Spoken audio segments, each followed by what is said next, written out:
All right, everyone, so welcome to the video. Today, I wanted to start this video just talking about some things that were on my mind about Marvel Rivals. I want us to continue conversations that will hopefully foster feedback, genuine feedback for the devs, man. Honestly, I am a smaller channel right now. I'm trying to grow this channel, and I just want to play my part, man. I just want to contribute to the conversation and open my comment sections and open this video for conversation about some of these topics that I want to talk about today.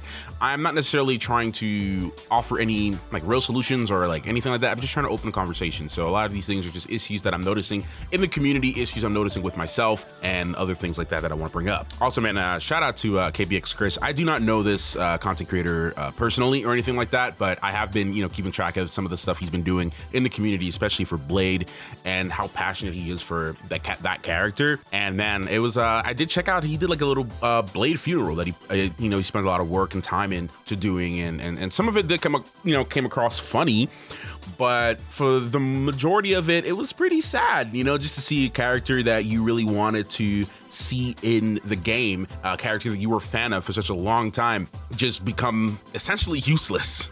And he did a little tribute to that with his community, so that was really nice to go see. Go check out his channel.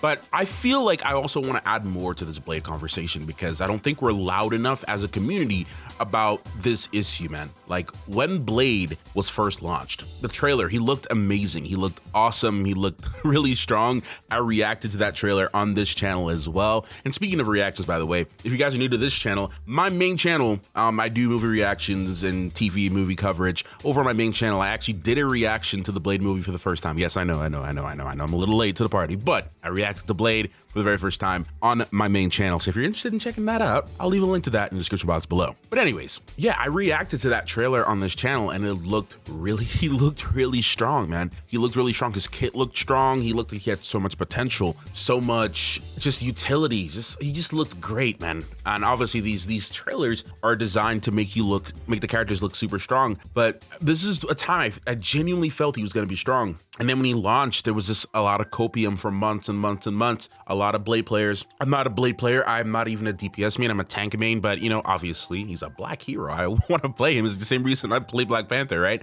So I played him, and I'm just like, man, I wish he was stronger. And I kept up to date with how he was performing, how he was doing. And this is obviously how I came across channels like KPX and other, Blade streamers and Blade players. And I came across a channel, and I would pay attention and keep up to date with what was going on in the Blade conversation from people who actually played him, for more than like 10 hours a day, streaming, playing competitively, whatever. And the conversation around him has just been bad. He was just horrible to play. And it's a little disappointing, because you see a character like that with so much what on paper seemed to be unique just turned into nothing. Anti-heal that was supposed to help the entire triple support meta at the time, or at least that's what people thought. Didn't happen that way. So it was really disappointing, man. I feel like we need to be more vocal about these characters that are not really being utilized or respected or even recognized in a certain way. Like, we need to be more vocal about it. We need to talk more about it and raise awareness to the situation. They need to do something about it. But anyways, this video is not going to be solely about Blade. I just wanted to touch on the Blade subject. Another thing I really wanted to talk about too is this game has a massive, and as you guys already know,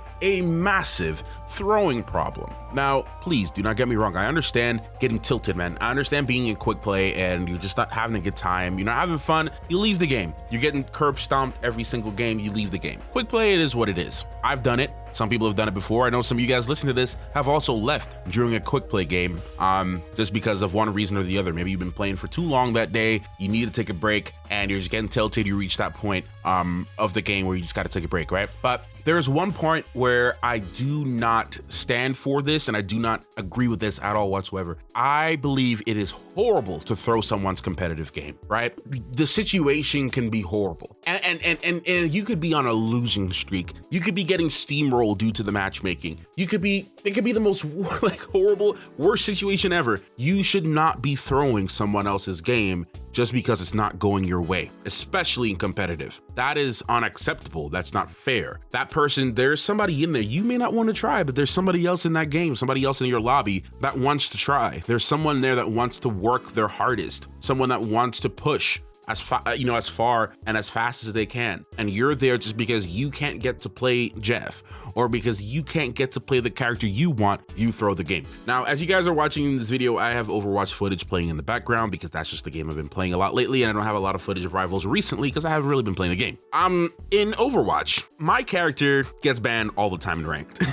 my preferred character is Domina. She gets banned pretty much all the time. I'm almost used to it at this point. But you know what? I would get upset. I'm like, man, why are they banning my character? But you know what I did? I went into quick play and I started learning other tanks. Honestly, I just started learning other tanks, other characters, getting familiar with their kit, their play styles, how to work around them. So now I'm in a situation now where if my preferred character is getting banned, it is what it is. I will still win a game. You'll see me here. I'm most likely playing Hazard or something like that in this gameplay. I've been playing a lot of Hazard. I will switch accordingly. I will do what I need to do to win my game. I'm not going to just, my character's getting banned. I can't do anything about that, but I will try my hardest. I will try my best for myself and for my team. I will try my best. I don't want to be the weak link on the team, so I'm going to try my absolute best. And if I know I tried my best and my best wasn't good enough, at least I tried my best. And that is a mentality that I'm trying to shape myself in competitive team, because I feel like in Rivals, it's easy. I don't know, the way the game is designed, it's like designed to foster throwers. The matchmaking is designed to foster throwers. Now, don't get me wrong. I'm not trying to say that this is an excuse for throwing. Like, this makes it easy for you to throw or whatever. But I feel like the overall game environment itself fosters that kind of throwing environment, man. And I wish this was only just in low elo. This is not just in low elo. There's people in Celestial lobbies. I mean, I saw, Boger, for example, was another recent streamer. I saw him complaining about people throwing his games in Celestial. There's people in Eternity throwing games. So this is an entire situation that's affecting almost every single elo of the game, and I don't know, they need to do something about it. It's not even a joke anymore. It's not even really a la-di-da funny moment, ha ha ha, we're having a great time, ha ha ha ha ha, people are throwing the game, no, like, this needs to be addressed like today. Like, there needs to be harsher punishments. I'll tell you right now, if you throw the game in Overwatch, I will say, man, like, I got like a 14-day ban for saying something in chat. Keep in mind, I didn't curse. I didn't do anything like that, but I said something in chat. Somebody didn't like it. The entire team, I guess, they just didn't like it. And this was probably like sometime last year. And I got a 14-day ban from chat, right? And any other bans I would have gotten, I wouldn't have been able to play in the game anymore. And so I will say this, it's like in competitive in Overwatch, you feel there are throwers, there are people who leave. Don't get me wrong, I've seen it. I've seen people, there's been people on my team that left, there's people on the other team that leave. But from what I've seen, a lot of the punishments are harsher, right? You don't really get too many chances in Overwatch. If you guys have been playing Overwatch longer, please correct me if I'm wrong on that in the comment section down below. I have never experienced it firsthand, so I don't know how accurate the punishments are. So please let me know in the comments down below, okay? But I just feel like the punishments in Marvel Rivals for throwers, they don't really add up to anything. There's people literally throwing themselves off the ledge because they can't get to lock in, or they couldn't get a team up that they wanted. So they're throwing themselves off the ledge, and they wouldn't get, they would get reported, and they would still be playing a week later, 2 weeks later, most likely doing the same thing to other people's lobbies, right? So this is not just one isolated issue or one isolated situation. Like, this is happening every single game for a lot of people. So they really do need to address this throwing problem, right? Which leads me into another issue that the game is facing right now. People are just unhappy. Almost every corner, people are unhappy. I think the community right now is at the most important point, and the game is at its most important point in its life cycle right now. This is the year that they really need to actually listen to the real feedback. I'm not talking about like, oh, someone complains about, this one little thing and then you change it up. Like, no, these are ongoing community issues that they are well aware of. They know of this. They know about the matchmaking complaint. They know about the balancing complaints. Yet it's been months and seasons, and all we get thrown is skins in our face and an event here and this and that. And while all these things are great, right? Like, new content, new things, all that stuff is great. All the skins are great. But you guys have to remember, like, we are the community that play this game. Whether you're a casual player that you only play, once or twice a week, whether you are a main player that plays every day, competitive, whether you're an aspiring content creator or a streamer, there's a lot of people playing this game. And we, as the community, we have to treat it like we're customers of a restaurant, right? Are you going to, like genuinely answer me this question. Are you going to continue going to a restaurant if the food is subpar? The food food might have been really good at one point. The drinks might be nice. The appetizers might be the best. But then after a time, the food quality is starting to drop. Maybe the appetizers don't hit anymore. Maybe the customer service is just has tanked and it's not doing well. Are you going to continue giving your money to this restaurant? No, you're going to find someplace else to eat. You're going to find someplace else to spend your money, right? We have to treat these game developers and these games the same way. If they want us to spend money on their game, they have to give us a reason to spend money on the game, right? I haven't really been spending a lot of money in this game. I spent this is probably the game I spent the most money in my entire life. I'm not gonna lie, over the course of a year.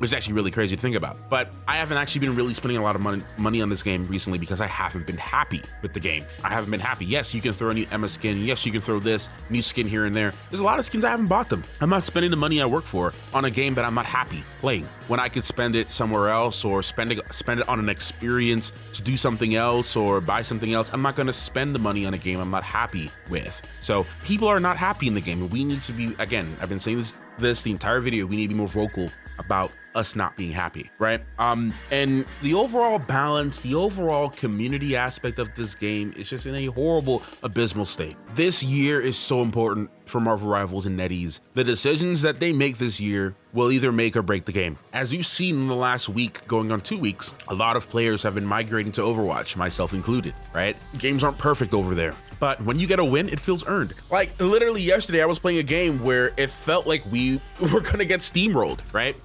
The first half of the map was going really, really well, and then it started to get really bad. The other team started, playing in different angles, changing their strategies. And then, you know what I did? I started changing things myself, right? I started doing things myself, making plays, started just being more aggressive, being more confident, and we were able to secure the win. It was a very, very tight game. It was a very almost balanced game. It went both ways. There were times in the games where they were steamrolling us and then we were steamrolling them. And then it finally got to a stalemate at the end where who just made the better play, who used their cooldowns at the right time, who saved it. That is what a hero shooter should feel like. It should feel like your decisions matter. It should feel like if you save your ult for a certain moment, that it should matter. If you use your cooldowns in a certain way, it should matter. If you play around your team, you pay attention to where their positioning are, it should matter. If you have better positioning for yourself, it should matter, right? It shouldn't feel like no matter what you do, you're just gonna lose that game. That's how every game in Rivals feels. Every game in Rivals feels you're gonna lose. If you're gonna lose a game and you just feel you're gonna lose a game, you're gonna lose a game. It's never a great feeling that you try your hardest and you do your best, you're gonna lose the game. So they have a lot to fix, man. NetEase has a lot to fix. I need you guys to be loud. I need you guys to be proud. Say stuff in the comments. Talk amongst yourself. Say anything with me. If you guys feel like I'm tripping, let me know in the comments down below. I have plenty more things to talk about concerning this game, but this video is already going a lot longer than I intended. So we're just gonna wrap it up here. But again, this video is just to foster more conversation about what's going on in the community right now. So yeah, leave your thoughts and your comments down below, please. And I'll see you guys in the next one. Later.